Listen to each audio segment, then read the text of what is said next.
Okay, so we've been living in Florida for quite a while now. We just got back from Wisconsin, and every time we go to Wisconsin, where we're from originally, there's some things I notice that are different here versus there. And I think a lot of you guys that are looking to move down to Venice from, somewhere in the north are gonna find a lot of this relatable and interesting. But also, even I'd say if you're coming from somewhere in the west, because Florida's just kind of a different animal.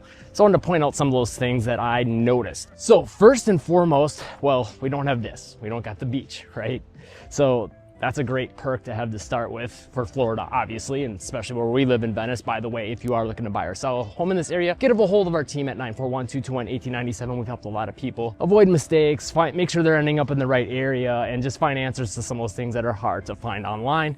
But in this video, I just really I'm not gonna try to sell you on moving here or not moving here. I just wanna make sure that if you do decide to move here, we're big on this. Like, we want to make sure it's right for you and you understand what you're getting into before you even get a hold of us, So one thing that I noticed, we always hear about hurricanes here. Well, I'd say within the first day or two of getting to Wisconsin, there was a tornado warning and everyone had to go down to the basements, which also made me think about the way homes are constructed. Like, the homes here are built to help withstand hurricanes. Now, of course, there's still some risks involved, especially like the roof would be like a main thing, and then like the windows, and those are things you're gonna want to make sure you're aware of. But you also have like a really big head start on knowing when a hurricane's gonna come through. We're talking like days. Tornado literally is like that.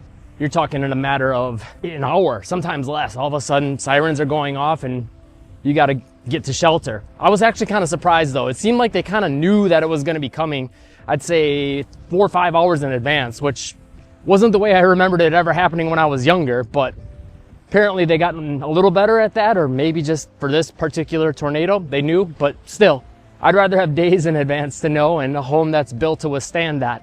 A lot of the homes in Wisconsin, where we're from, are going to be built with wood. So that's probably not going to hold up very well in a hurricane unless it's, there's some things they can do with the construction to help with that, but overall, still, block construction homes the way to go. Okay, next thing, bugs. But before I get into that, if you're wondering where I am, you got the tiki hut behind me, the fishing pier, the beach here. I'm in Venice, Florida. Again, I said, if you want to buy or sell a home in the area, we're talking anywhere from Sarasota down to the Inglewood, Port Charlotte areas we serve, as well as the entire Orlando metro. But this is in Venice.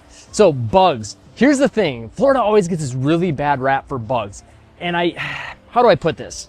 I'm not going to say there's no bugs, but I think it's very dependent on what your location, on what kind of bugs you're going to get. And compared to Wisconsin, I would say we're probably better here as far as just the amount. Like, I feel like in Wisconsin, I always get bit up more by mosquitoes. We saw quite a few ants there. I always thought of Florida as being worse for ants, but I think in the summer anyway, it's about equal. Winter's a different story. And then outside of that, I think the thing that kind of makes Florida worse would be like there's more roaches and palmetto bugs, whatever you want to call them. We just have more of those kinds of things than you're going to see up in the north, especially the Midwest, at least where we're from. But I would say we get a really bad rap here in Florida for having a lot of, bugs. But I just always feel like I experience more in Wisconsin in the summers, not the winter, but the summer. So I don't know. And I think it also depends now on location too with that, right? So in Florida, you're talking about having more bugs in like these rural areas. Then yeah, you're probably going to see a lot more. But if you're in a more developed area, a lot of people spray their lawns, and there's more like concrete and stuff up, so it's not very conducive for bugs to dig and live. So it's going to be very location dependent, as far as what kind of bugs you're going to see. Speaking of not bugs, I guess, but wildlife, if you're wondering what all these little pink things are, those are sea turtle nesting sites. So they're gonna hatch and they're gonna go out to the ocean, and they rope them off to make sure no one disturbs them. So that's kind of a neat thing about Florida too. Okay, next we gotta talk traffic. This for a lot of people might be an adjustment. It's interesting. We just had some clients come into town from New York, and they're like, we're from New York. We thought the traffic would be nothing here. And as a whole, it isn't. They said that it's not as busy, but the thing that tripped them up was the roundabouts. So, they don't have a lot of those in like New York City. So that's one thing that we do have like in Venice area.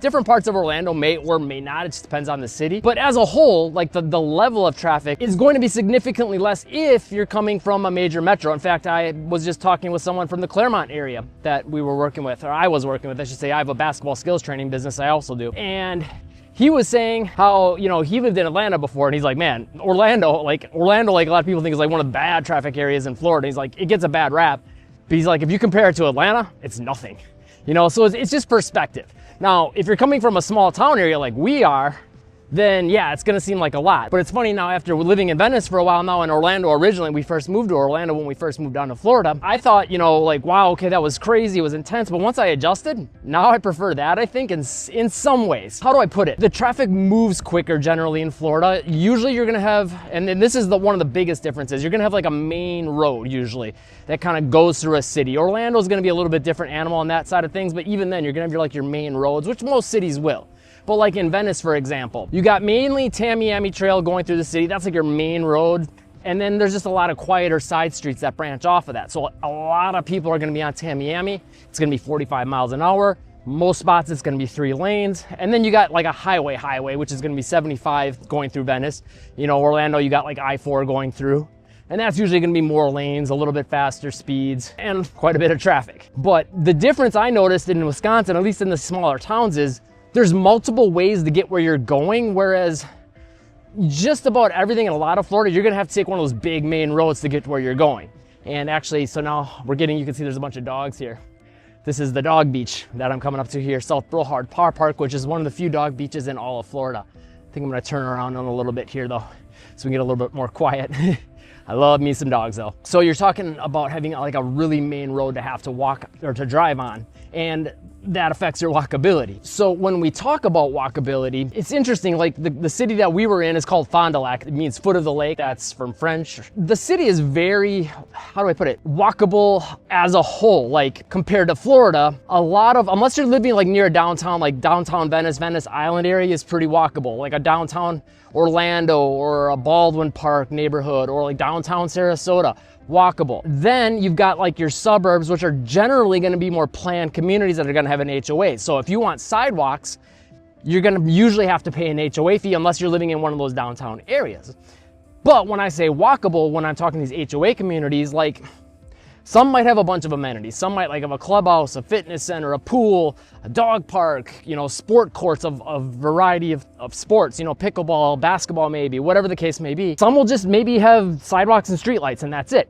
And that's the main stuff you're gonna be able to walk to. So when I say walkability, when we're talking Florida suburbs, you're not gonna be able to walk to a grocery store probably, or like a commercial fitness center. You know, maybe if you have a community fitness center, sure. But you know, again, there's gonna be HOA fees that go into that.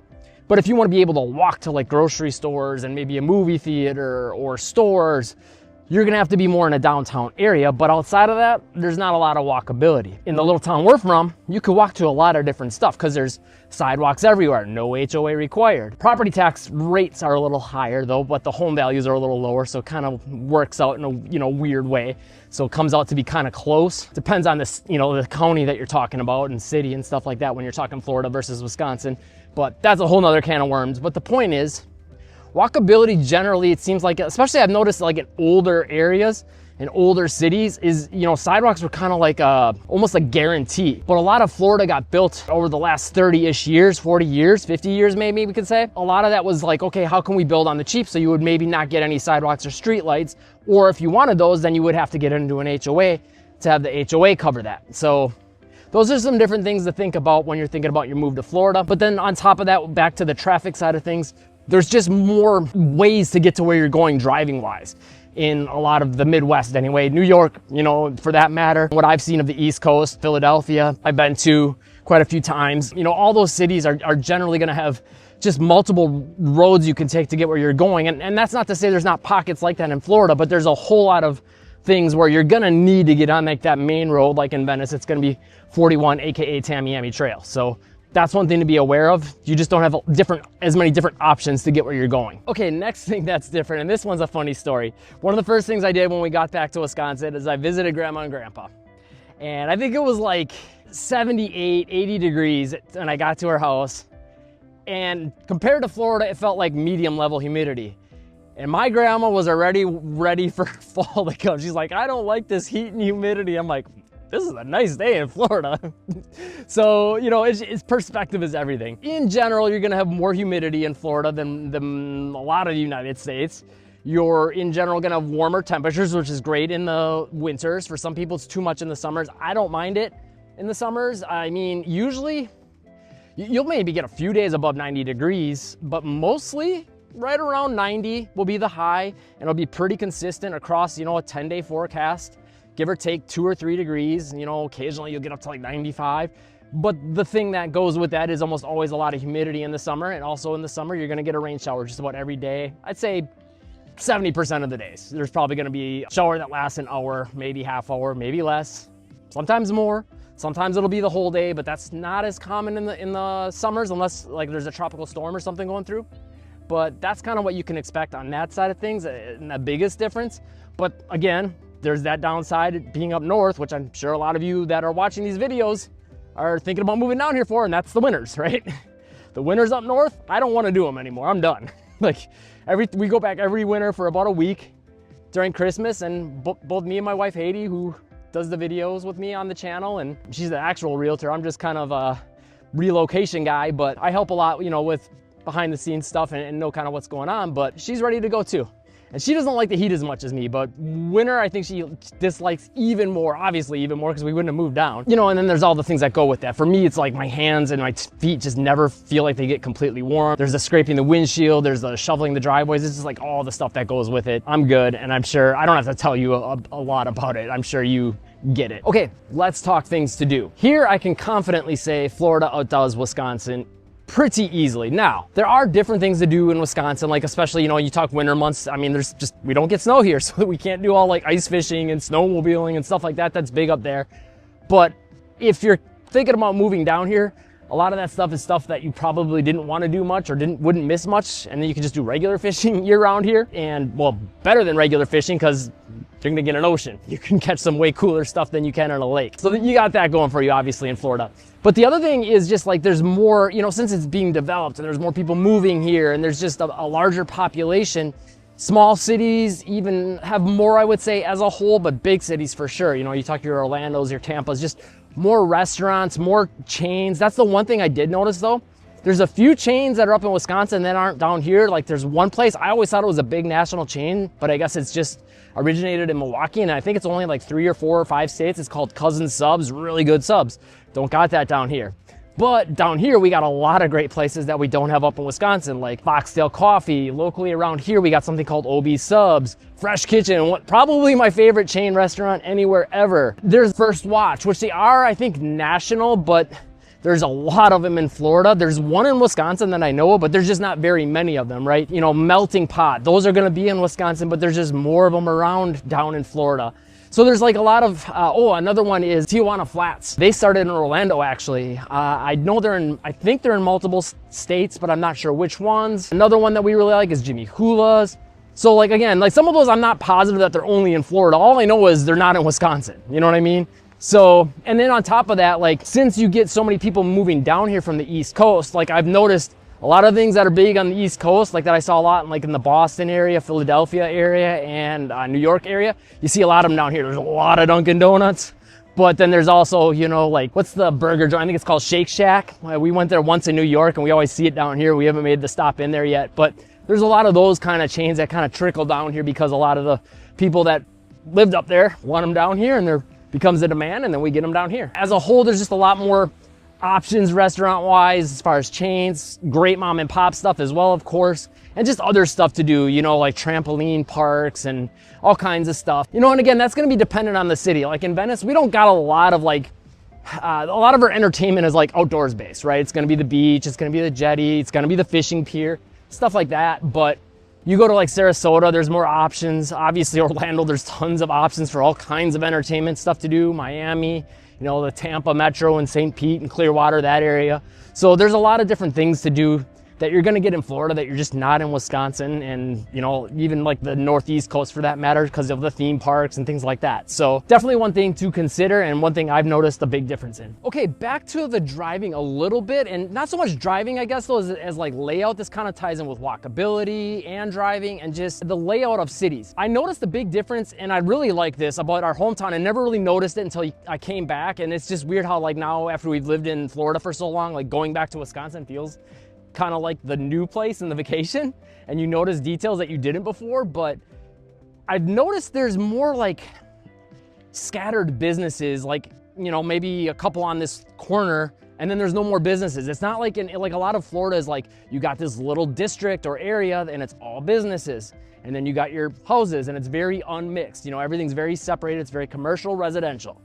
But there's a little bit more of a mix in a lot of Wisconsin and a lot of just older cities in general. Again, same thing in like older cities on the East Coast and things like that. You're gonna see a lot more of that, you know, where just on the corner there might be a bar, a restaurant, maybe a little convenience store, you know, and you could walk to that from your house, which would be kind of cool. So I wish there was a little bit more of that kind of action going on in Florida. Again, you can get that, but you're gonna be looking at, like, again, some of the older parts of the cities and like downtown. So like downtown Venice, downtown Sarasota would be an option. And some of these newer communities like Welland Park and Lakewood Ranch, it's not like, it's still like designated districts, but they're trying to make it a little bit closer to walkable or bikeable or definitely golf cartable, but it's still not gonna be like just on the corner, you know what I mean? You're talking about going a mile or two.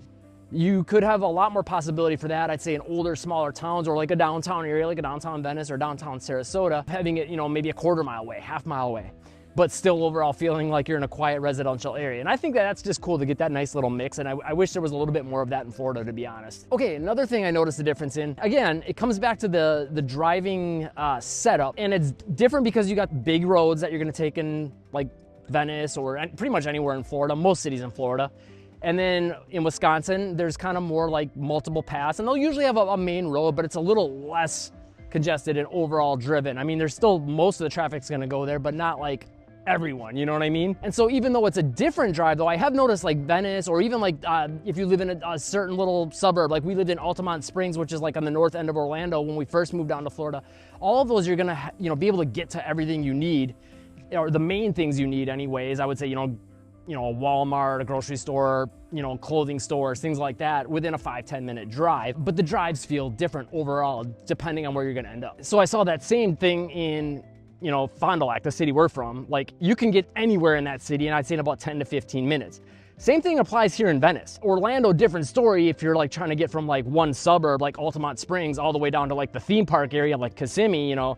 Okay, yeah, now you're talking like a 30-45 minute drive, but you're talking literally, technically going from one city to another city. It's just part of one big metro. So you gotta have to wrap your head around that and not maybe necessarily compare, oh, if I live up in Altamont, it's gonna take me this long to get to the theme parks, and that's outrageous. When really an apples to apples comparison, like for me, would be like saying Fond du Lac, comparing that to like a Venice, or just staying in that suburb of Altamont Springs, or staying in the suburb of Winter Park in Orlando. You can still get to all the same stuff in about a 15-minute drive. It's, again, gonna be probably a little bit different type of a drive, but that being said, it's about similar drive times to get to all the stuff you need. The difference is you have more at your fingertips and more traffic in Florida. So that might add a little bit to your drive time when you're talking staying in your little suburb city area. But if you start venturing out of that, then yeah, it's gonna add a lot of time. And you could say, oh wow, that's outrageous that I gotta drive 30, 45 minutes, maybe an hour. You know, if you're on the northeast end of Orlando getting to the southwest, for sure. I'll say this, because back to the Orlando being, getting this bad rap as being like super congested, it's not that bad once you get kind of like northeast of the downtown, and even like between downtown and like where Universal Studios is, it lightens up there. You might get a slowdown in the downtown, depending on the time of day. And then things are pretty smooth sailing on I-4 we're talking here, the main road. So it's just a little bit different type of driving overall. Here's the other thing with the traffic, seasonality. Like, there's more people out in the summers in the north. Down here, less. But the more traffic up in the north isn't even close to the more traffic down here in the winters in Florida. When we get more traffic in the winters here, yeah, it gets a lot more congested, and it's gonna add, you know, in Venice, 5-ish minutes to your drives. That's about it. In Orlando Metro, if you're looking to get maybe somewhere from all the way up northeast to southwest, okay, yeah, now you might be talking about adding a lot of time. Again, if you want to get into the weeds with more of that and kind of figure out the right area for you, get a hold of our team. But I got one more thing to talk about yet. And that brings me to the last thing, which is diversity of cuisine. Now, when we first moved down to Florida, we moved to Orlando, which is one of the most diverse places in all the United States. And so when we compared it at first, it probably wasn't an apples to apples comparison, because you're talking about a huge metro versus a small town of about 40,000 people. That's what the population of Fond du Lac is. But when we compare it to Venice, Venice still way outdoes Fond du Lac. So Fond du Lac, you're gonna get like, obviously American, but you're gonna get some Mexican, some Chinese, some Japanese, and that's mostly of what you're gonna get. And so when you compare that to like Venice, we're gonna have like French, we're gonna have Thai, we're gonna have Indian. Those are all things that we're not gonna get in Little Wisconsin. That being said, the population, if you combine all the pockets of Venice, so like Venice proper, Venice Gardens, South Venice, it's probably closer to a population of like 50, 60,000 people. But then when winter comes, now you're talking about the population, not residents, but the amount of people here, it's probably closer to like 100,000 people, give or take. So because of that, you know, it can kind of help sustain more of those restaurants. But like we got multiple Thai restaurants, multiple French restaurants, and other kinds of food, you know, and then you also compare that to like Orlando. If you want to talk big metro, like, man, they just got stuff we never thought we would try, like Moroccan food and Polish and just all kinds of stuff. So, you know, if that's a big thing for you, like it is for us, yeah, cuisine, Orlando definitely outdoes at least smaller Midwest cities, even big-ish ones, I would say, overall is generally going to be a little bit better in Florida. But it depends, again, on the city and the area, and not all are going to be exactly the same on that side of things. Which is why if you're looking to move to the area, if you're looking to move anywhere from Sarasota down to Inglewood or the entire Orlando metro, get a hold of our team, 941-221-1897. We'd love to help you out. We've helped a lot of people avoid mistakes, find the right area for them, save them a lot of money, and a whole lot more. And we would love to help you too. But if you're looking to buy or sell a home anywhere else in Florida or the entire United States for that matter, just click the link in the description, answer a few questions. That'll get you connected with a realtor that will do the same thing that we would for you. That doesn't cost you anything extra, but is a good way to support the channel so we can keep making you videos like this one. If you found this video helpful, hit the like button and live breezy.